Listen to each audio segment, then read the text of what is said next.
Ustadz, minta nasihatnya kepada suami saya. Kalau dia salah, dia tidak mau minta maaf. Sekarang dia hadir di kajian. Wahai sang suami, dengarkanlah dengan baik-baik jawaban ini.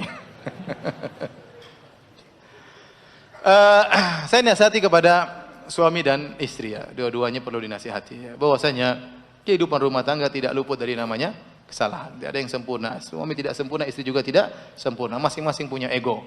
Dan dua-duanya ya dianjurkan untuk berbuat yang terbaik kepada pasangannya. Kalau suami ingin menjadi terbaik di sisi Allah, jadilah terbaik bagi istrinya. Kalau dia mudah maafkan orang lain, maka istrinya lebih utama untuk dia maafkan. Kalau dia mau mendengar cerita orang lain, maka dia lebih utama untuk mendengar cerita istrinya. Kalau dia ingin membuat orang lain tertawa, istrinya lebih utama untuk dia membuat tertawa istrinya. Semua yang dia lakukan yang utama adalah terhadap apa? Istrinya. Dan ini sabda Nabi sallallahu alaihi wasallam, khairukum li ahlihi.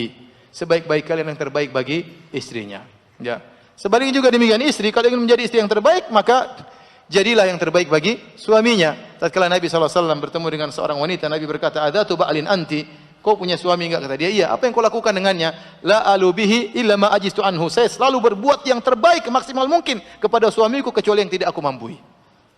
Kata Nabi, "Unzuri aina anti minhu fa innahu jannatuki wa naruki." Lihatlah bagaimana kau di hati suamimu, sungguhnya suami itu surgamu atau nerakamu. Maka saya katakan wanita yang terbaik adalah wanita yang juga yang terbaik bagi apa? Suaminya. Maka seorang berusaha menjadi terbaik bagi pasangannya. Nah, kalau seorang bersalah, maka hendaknya dia mudah untuk mengakui kesalahan. Contohnya wanita kalau bersalah, Rasulullah SAW sebutkan di antara ciri-ciri wanita penghuni surga, "Ala ukhbirukum binisaikum min ahlil jannah."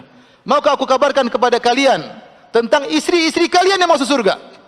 Di antara sifat mereka kata Nabi SAW, al-a'ud, yaitu wanita yang selalu kembali kepada suaminya. Idza dzalamat aw dzulimat, kata Nabi SAW, jika dia berbuat salah kepada suaminya atau bahkan dia dizalimi oleh suaminya, maka dia pun pergi kepada suaminya hatta tadha'a yadaha ala yadihi, kemudian dia meletakkan tangannya di atas tangan suaminya, kemudian dia berkata, la adzuqu ghamdan hatta tarda, wahai suamiku, aku tidak bisa tidur sampai kau ridha kepada aku. Ini sifat wanita penghuni surga. Dia ingin menyelesaikan masalah rumah tangga. Apakah yang salah dia atau yang salah suaminya? Yang penting masalah cepat apa? Cepat selesai. Betapa banyak wanita ya, tatkala timbul masalah rumah tangga, egonya naik. Egonya naik. Baik dia yang benar, demikian juga kalau dia salah. Dia salah saja tidak meminta maaf, apalagi kalau dia yang benar. Demikian juga lelaki. Kalau punya kesalahan, segera minta maaf. Latih diri kita untuk berkata, kalau tidak berani ngomong dengan langsung, tulis di WA, "Maafkan aku, buah hatiku." Masa enggak bisa? Kalau enggak bisa, latihan gombal dulu ya. Di sini banyak ahli gombal ya. Latihan. Ya, apa susahnya kita bilang, "Maafkan aku." Terkadang lelaki punya ego ya.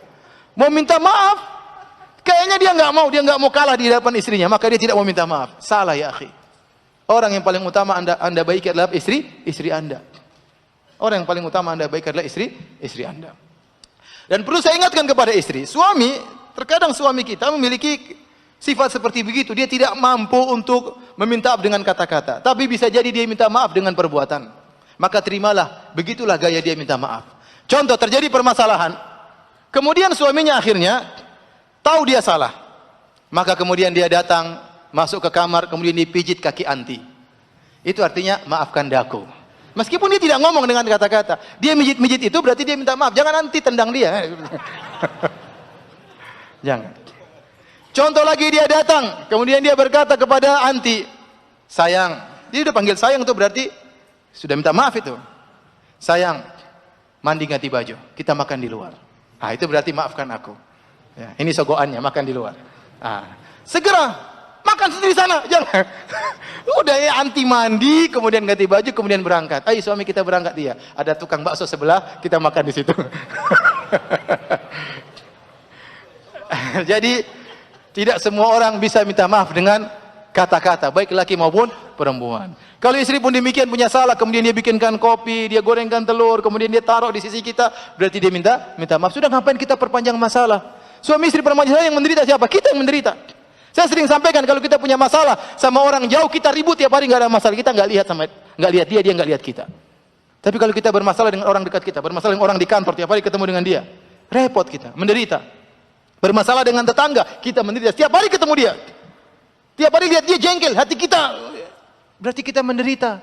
Kita ini hidup sudah setengah mati untuk bahagia. Jangan kebahagiaan kita yang sebentar dirusak dengan ribut dengan orang. Apalagi kita ribut sama istri.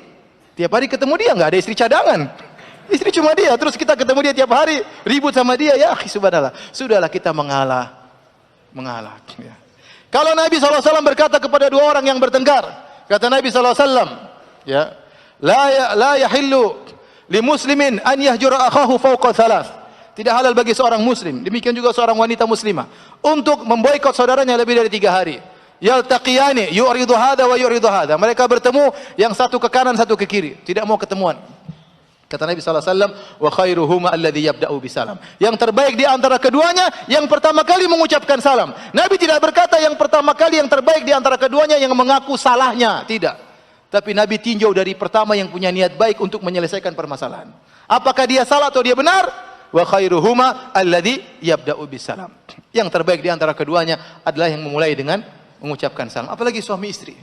Anda benar atau Anda salah, Andalah yang mulai mengucapkan maafkan aku sayang. Dan Anda harus ingat ya ikhwan, kita ini dalam kehidupan rumah tangga, kalau terjadi permasalahan antara kita dengan istri kita, jadikanlah kita salah satu faktor pencetus pertikaian tersebut. Jangan kita lemparkan seluruh kesalahan kita kepada istri, jangan. Pasti ada faktor, meskipun mungkin 5%, 3%, 10%, ada faktor kita yang mendukung terjadi pertikaian tersebut. Maka tatkala kita menempatkan posisi diri kita termasuk andil dalam terjadi pertikaian tersebut, kita lebih, ego kita semakin kurang. Tapi kalau kita melemparkan 100% salah istri kita, ya maka kemudian kita semakin arogan. Contoh, istri kita mungkin main Facebookan, kita nggak suka, kita marah-marah. Sebabnya mungkin gara-gara kita nggak pernah kontak dia, kita nggak pernah ngobrol dia, kita nggak pernah bimbing dia. Kemudian dia cari kesibukan Facebook dan macam-macam ya. Akhirnya kita marah-marah, padahal kesalahan dia di antara dampak dari kesalahan apa? Kesalahan kita. Allah Ta'ala alam bisawab. Wahai sang suami, sudah dengar ya? Pulang minta maaf ya. Sekarang WhatsApp bilang maafkan suami istri.